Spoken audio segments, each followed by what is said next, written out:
moom il n'est plus question que Moussa Sy se présente au nom c'est-à-dire de Benno Bokk Yaakaar moom il va se présenter. voilà dinañ dellusiwaat ci point boobu ndax point bu am solo la Nanko Bakayoko mi ngi encore en ligne en direct fële ca bureau bi nga xamante ne nii fa la Bougane Gueye Dany président de la grande coalition Gëm sa bopp di voté Nanko. tey di jërëjëf comme ni nga ko waxee ñu ngi fii nga xam ne moom mooy école bi nga xam ne mooy école Liberté 5 fii nag la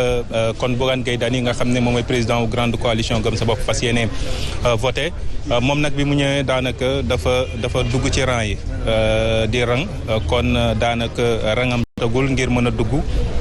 ci bureau numéro 1 bi ngir kon accomplir li nga xam ne mooy devoir de citoyen alors ci suba ba léegi nag def na wërngël daanaka ci centre de vote yi nga xam ne moom moo nekk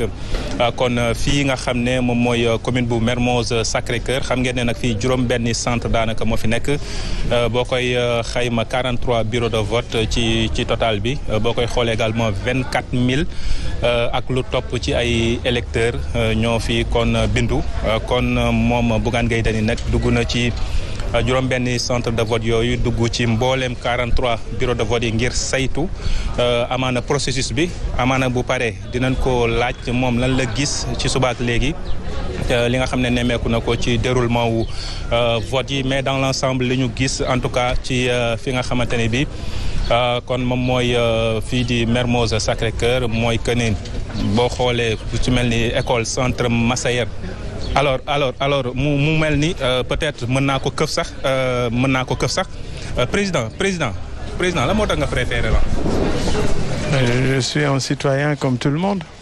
Tous les citoyens doivent faire la queue, c'est normal. Mais est-ce que mënoon ñaan rek dugg après. Non, je veux pas de privilèges comme ça. Je préfère rang comme ñëpp. Voilà. dégg ngeen ko nee na bëggul privilège ngir kon ñëw dugg comme ni ko ñenn kilifa yi di defee daal di voté dem dugg moom li mu bëgg daal mooy citoyen la dafa bëgg a wàccee boppam comme ni ko ñeneen ñi di defee rang ba rangam jot mu dugg woote ci jàmm génn moom nag bu génnee amaana dina def déclaration boo xamante ne bi ci la ñu mën a xam globalement ci subaak léegi lan la gis ci commune bi nga xam ne fii lay compétir di commune bu Mermoz Sacré-Cœur nga xamante ni bi il faut le rappeler également xëccoo bi kon dina dox ci digganteem ak Barthélémy Diaz maire sortant bi mais également Zator également mi ngi fi moom it fii lay voté moom moo nekk nële nga xamante ne bi kon image yi ngeen gis avec la complicité de Baba moom it egsi na daanaka ñoo fi egseendoo kon ñoom ñaar ñëpp ci biir centre de vote la ñuy daal di voté kon dañuy dem dellusiwaat Simon wala ki nga xamante ni moom mooy Ndeye Dime bu ko defee fekk rang bi yegg Bougane Gueye Dany voté bu ko defee ñu daal di leen ni dégtal déclaration Ndeye Dime.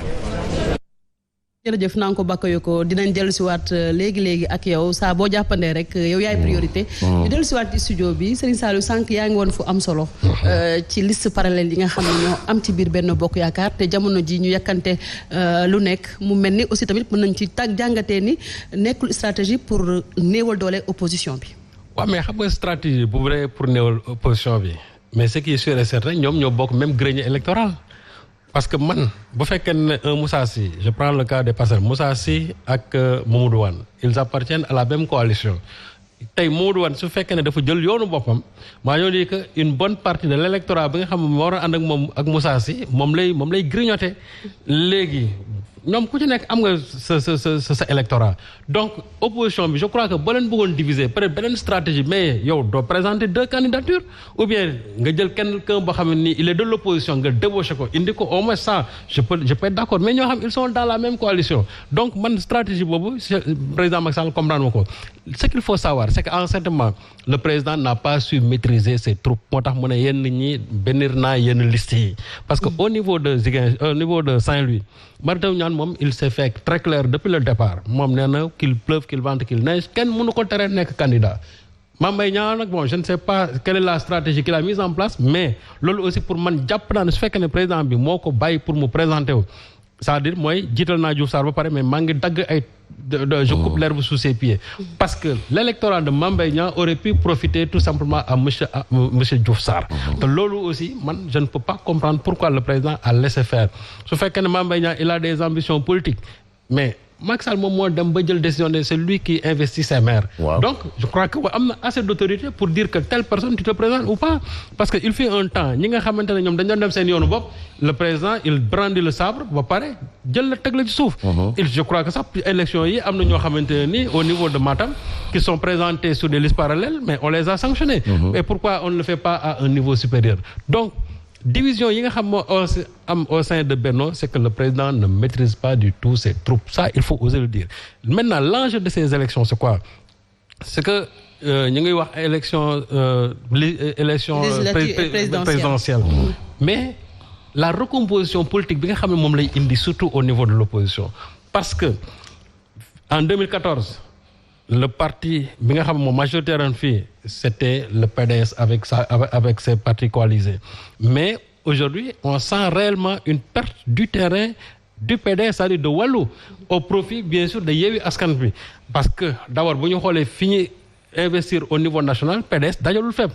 contrairement à Yewwi Askan bi nga xam ne presque il est présent un peu partout dans tous les localités en tant que coalition de l'opposition ça veut dire que donc il y a une recomposition politique te recomposition politique boobu nga xam ne mooy am à l'issue de ces élections là maintenant les résultats vont nous dire qui est quoi et est-ce que réellement la Yewwi fi ñu ko doon xaar egg na fa ou pas su fekkente ne ñoom ils ont eu de bons résultats ça signifie qu'aujourd'hui il y a un challenge maintenant au niveau de l'élection présidentielle bi dem 2024 te loolu ñoom daf leen di gën a renforcer maintenant s'ils sortent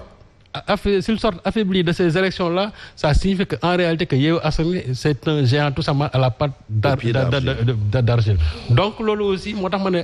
enjeu yi ci am dafa bëri la recomposition politique mais aussi surtout ce qui se dessine pour 2024 parce que li nga xam ne mooy génn ci élection yu ngoon dina am une certaine influence dina am benn lecture bu muy joxe pour ce qui va se produire en 2024. Très bien alors Fabrice ces élections constituent également un réel intérêt pour l'opposition. Ah mais absolument et puis il y a des beaux bébés aussi ay gëm sa bopp affaire yooyu c'est des gros bébés attention ça j'ai oublié en termes d'investiture ça j'ai oublié d'ailleurs l'émergence de gëm sa bopp attention mais xoolal bu baax parce que boo xoolee gëm sa bopp le maillage du territoire de gëm sa bopp mais c'est extraordinaire donc dafa am ñoo xam ne dañuy gëm sa bopp donc c'est important aussi donc gëm sa bopp ne vient pas là pour amuser la galerie ou bien pour faire du koti yoli c'est pas ça ils viennent pour de la conquête et moi je me permets souvent de dire une chose je crois que après au sortir de ces locales là le débat du chef de l'opposition devrait se poser devrait parce que là c'est la base qui va se prononcer c'est la base c'est la première élection Raw Gadu où la base se prononce